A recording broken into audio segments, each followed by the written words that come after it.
Play Care, our very own on-site orphanage. But it's not only that. It's a school, a playhouse, a place to belong.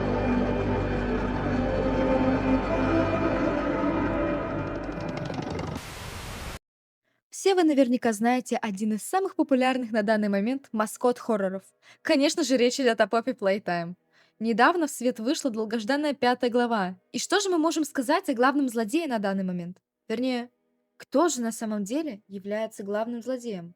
Задумывались ли вы, что мы не просто рабочий со склада? Мы игрок, чьи действия или же бездействие в прошлом могло запустить цепочку ужасов. В этом видео я хочу представить вам свою теорию о настоящем главном злодее такой франшизы, как Poppy Playtime.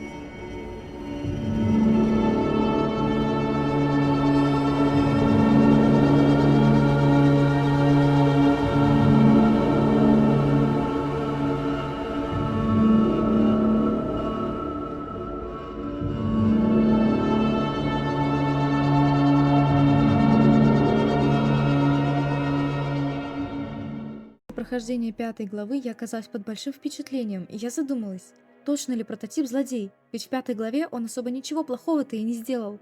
Но зато сколько всего плохого сделали мы, как пришли на фабрику. Именно так родилась идея для этого ролика. Надеюсь, что моя теория найдет отголоски в ваших сердцах. А сейчас давайте вспомним, что мы успели натворить. В 1 главе намеков на главного злодея было мало, но они фундаментальны. Начнем с того, что привело нас в забытый всеми завод игрушек. Письмо. Кто прислал его спустя 10 лет? Копии, прототип. Важно, что адресат знал. Мы точно вернемся. В материалах 1 главе упоминается, что на фабрике была жестокая иерархия. Обычный уборщик не получил бы приглашение вернуться в сердце фабрики. Это дает пищу на подумать. Давайте обсудим главного монстра, или же жертву 1 главы. Главный маскот игры, самая популярная игрушка и тот, чье имя слышал каждый, у кого есть интернет. Конечно же, это Хаги-Ваги. Казалось бы, что о нем можно сказать? Но давайте попробуем натянуть сову на глобус. Возвращаясь назад на фабрику, нас встречает улыбчивый маскот компании. Что же могло пойти не так? Он приветствует нас, маша рукой. Позже он исчезает. Задумывались ли вы, почему он сразу не убивает нас? Может, он помнит нас так же, как Харли Сойер, и решил поиграть с тем, кто превратил его в монстра? Все может быть. В конце концов, мы скидываем Хаги-Ваги в, казалось бы, бесконечную пропасть фабрики и добираемся до заветного красного цветка и открываем коробочку с Поппи, первой живой игрушкой, выпущенной компанией Playtime. Эта глава преподносит нам больше лора, и здесь мы начинаем своеобразную зачистку от монстров. Главным антагонистом для нас в этой главе выступает мамочка Длинные Ноги. Это первый персонаж, который намекал игрокам на то, что мы не простой рабочий. Ее главная фраза It was always so sad to see the kids go. They called me Mommy because I was the closest thing they ever had to one. But they'd come for games and never come back. They left Mommy to die alone. Mommy didn't deserve that. But you worked here. So if anyone deserves to die alone, it's you. «Она ненавидит нас так же, как и прототипы». Почему? Потому что прототип — это монстр, которого создали мы или наше руководство, и он наиболее вероятно кошмарит ее, как и всех остальных больших монстров. Но давайте пока что оставим прототипа на самое вкусное. Просто держите все эти фразы в голове. Что мы знаем о мамочке и о ее прошлом? Фактически ничего. Мы знаем ее человеческое имя, что она была подростком на момент эксперимента. Также из записок в игровой станции мы знаем, что к ученым она относилась с агрессией. В конце концов, мы убиваем ее некой мясорубкой. Она кричит, что мы сделаем ее частью его, то есть прототипа. Это единственный момент с ней, в котором она просит помощи у человека, что ставит наш статус почти равным с ним. Только задумайтесь. Мамочка была не единственным монстром во 2 главе. Также были Банзы и Минихаги. Эти игрушки погибают, потому что мы проходим тест. Мы хладнокровно используем механизмы фабрики, чтобы убивать тех, кто сам является жертвой экспериментов. Нашей жертвой.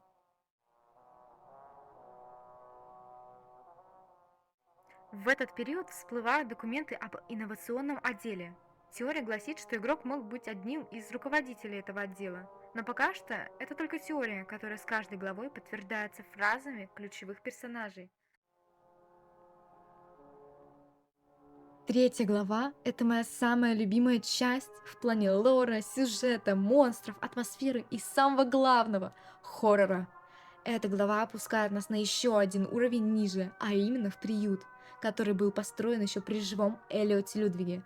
Давайте вспомним, с кем мы повстречались на нашем пути и к чему это привело. Первый персонаж– это Олли. На момент выхода главы игроки разделились на два лагеря. Одни верили, что Олли реально выживший из приюта. Но как? И вторые – те, кто считал, что Олли – это прототип. Стоит ли мне сейчас говорить, что вторые оказались правы? Прототип, притворяясь нашим другом, помогает нам убить одного из своих самых верных подданных – Кэтнапа. Он ведет нас по безопасному пути. Но почему? Второй по значимости персонаж – это Кэтнап. Казалось бы, это самый странный антагонист за всю франшизу. Он сказал всего пару фраз, почти не появлялся в основной игре, только на своем босс-файте. Но именно его история, которую разработчики отлично раскрыли, дает ответы на многие вопросы. Давайте немножко в ней покопаемся. В предрелизе пятой главы разработчики начали выпускать тайные АРГ, одна из которых показала, почему же игрушки могли устроить восстание и обозлиться на всех, кто работал на этом адском заводе. Нам показали, как ученые, а в особенности мисс Грейси, буквально пытали новоиспеченных игрушек, заставляя смотреть ужасные психомультики, забывать свою старую жизнь, а также убивать других детей. Но об этом мы узнаем только лишь из воспоминаний в пятой главе и из АРГ.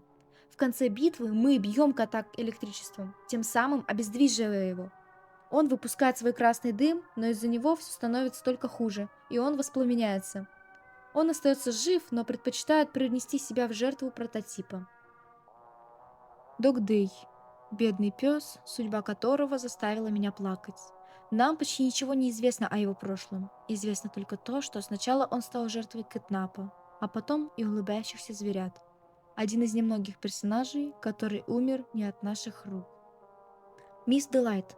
Учительница из приюта, которая во время часа радости начала сходить с ума вместе со своими сестрами и в конечном итоге убила всех, оставшись одна. Поначалу она просит нас уйти, но безумие берет над ней верх, и она открывает на нас охоту. Спустя очень напряженный босс-файт мы придавливаем ее дверью.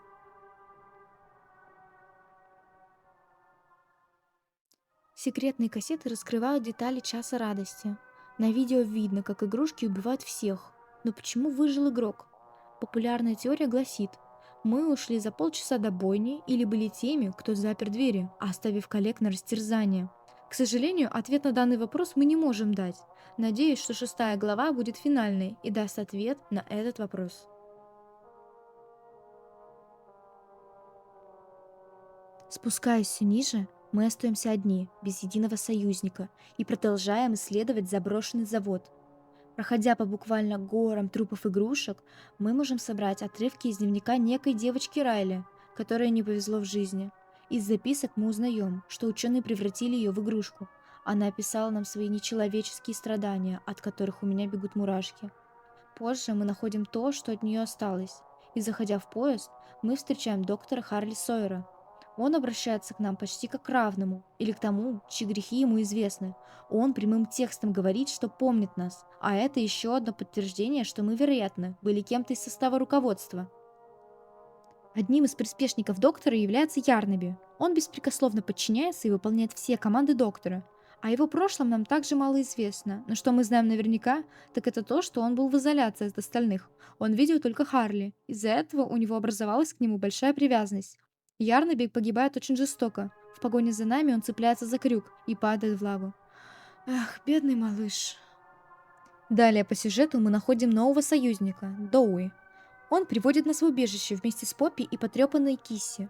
Мы видим там множество улыбашек, которые умирают от голода. Маленькие дети изрисовывают стены, чтобы хоть как-то отгородить себя от происходящего. В наш общий план входило помешать прототипу, но он оказался хитрее и, украв у нас взрывчатку, взорвал последнее безопасное место – убежище. а вместе с ними ни в чем не винных игрушек. После такого Доуи сходит с ума, превращаясь в пластилинового монстра. Спасаясь от него, мы заводим его в какой-то дробильный цех, там же его и раздрабливая. Конечно, есть теория, что он жив, но если честно, я надеюсь, что это не так. Его персонаж и так настрадался из-за смешивания абсолютно трех разных детей. Но факт один. В 4 главе множество смертей произошло из-за нас.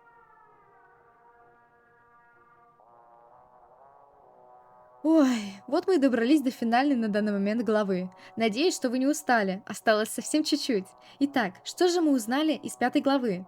Как я уже выше перечислила, нам показали, как детям промывали мозги, как их заставляли забывать свое прошлое. Нам также показали эксперименты с цветами и прочее.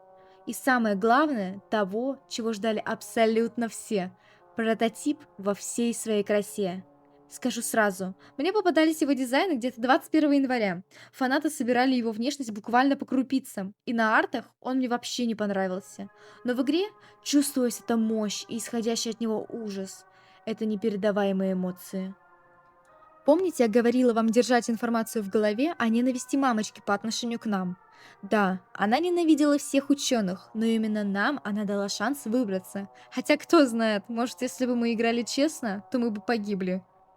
Суть в том, что она говорит, что мы заслуживаем смерти в одиночестве.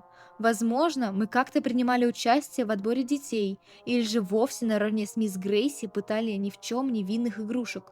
Кто же его знает? Скорее всего, вы задаетесь вопросом, так кто же настоящий злодей? Очевидно, что это прототип. Он, скорее всего, превратил сирот в вывертышей. Он устроил час радости. Конечно, нам преподносят прототипа как чистое зло, но если собрать все в кучу, то злодеем на данный момент являемся мы. Да, по моей теории, мы являемся злодеем. В 5 главе мы узнали, что Оливер, или же Олли, действительно был ребенком. Из приюта его забрал Эллиот Людвиг. Но не из-за большой любви, а из-за того, что ему нужна была подопытная крыса для того, чтобы воскресить свою дочь Поппи. На одной из кассет Олли говорит, что все, что делает Эллиот, это для Поппи, а он всего лишь прототип. Именно с этого момента он берет себе это имя. В подтверждение этой теории приведу радионовости с 3 главы в галлюцинациях из дома Милого дома. В новостях говорится, что в доме Эллиота Людвига находят труп ребенка, и скорее всего это и был Олли. Tragic news this morning. As of 9:45 a.m., local authorities report that the body of a young boy has been found on the estate of the late Elliot Ludwig, an esteemed toy maker and originator of the Playtime Company. At this time, an identity for the child awaits official confirmation. Found in an upstairs bedroom in a large duffel bag, officers on scene report that the remains appear to have been disturbed. Organs, as well as key bones from the skeletal structure, were reported missing from the body. It is unknown at this time whether this extraction was, in fact, the cause of death. Прототип– это обычный ребенок, чья злоба переросла в ненависть. Ненависть в ярость, а ярость в жажду мести. Он устроил час радости не один, а в кооперативе со всеми игрушками. Он все время говорит, что Поппи тоже была одним из инициаторов, но самолично она нам так в этом и не призналась. Прототип всего лишь хотел закончить весь этот кошмар, особенно после смерти своего приемного отца. Он сам пережил всю боль и понимал, что испытывают дети в приюте. Но почему же я считаю злодеем именно нас? Я никак не оправдываю прототипа. Да, он причинял вред игрушкам. Он собственноручно убил кота, Кисси, Хаги, ранил Поппи. Но про последнюю спорно, ведь если приглядеться, то он сам испугался своего действия. Он смотрел на свою руку с непониманием. Но наш герой куда хуже, чем кажется. И это не потому, что мы работали на заводе. Давайте перечислим тех, кто погиб по нашей вине. Мамочка, Банза, маленькие игрушки, такие как Хаги-Ваги, улыбающиеся зверята, кошмарные зверята, Кэтнап. Да, он принес себя в жертву, но если бы не мы, то он продолжал бы жить, как раньше. Доуи, добрые игрушки, Ярнаби, Лили, хотя в ее случае все получилось так, как надо. А также мисс Делайт. Согласитесь, список не маленький, а впереди мы еще должны будем убить прототипа. Может быть, мы еще кого-нибудь по пути прихлопнем? Также именно с нашим приходом все у игрушек пошло по одному месту.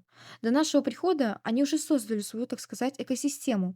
Каждый жил на своем месте. Кто-то пытался выбраться, кто-то просто принял реальность. Но мы приходим на завод, дарим многим надежду и в итоге подводим. На самом деле это очень печально. Но остается один открытый вопрос. За кого мы играем? Кто такой наш желтый человечек?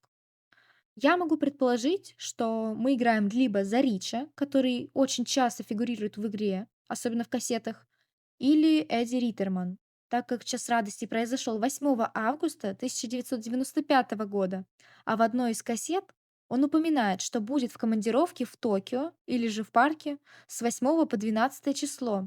Но вопрос остается открытым, так как мы не знаем точный месяц и год, когда он там собрался уезжать. Ну, а на этом все. Я напомню, что это моя теория. Как бы это может быть все являться неправдой, и разработчики в 6 главе придумают совершенно иное. Мы окажемся каким-нибудь прапрасыном Эллиота Людвига или еще что похуже. Нам остается только ждать и гадать. Ну а на этом мое видео подошло к концу. Я благодарю вас за просмотр. Обязательно делитесь своим мнением в комментариях, ставьте лайки. Это будет самой лучшей поддержкой для меня от вас.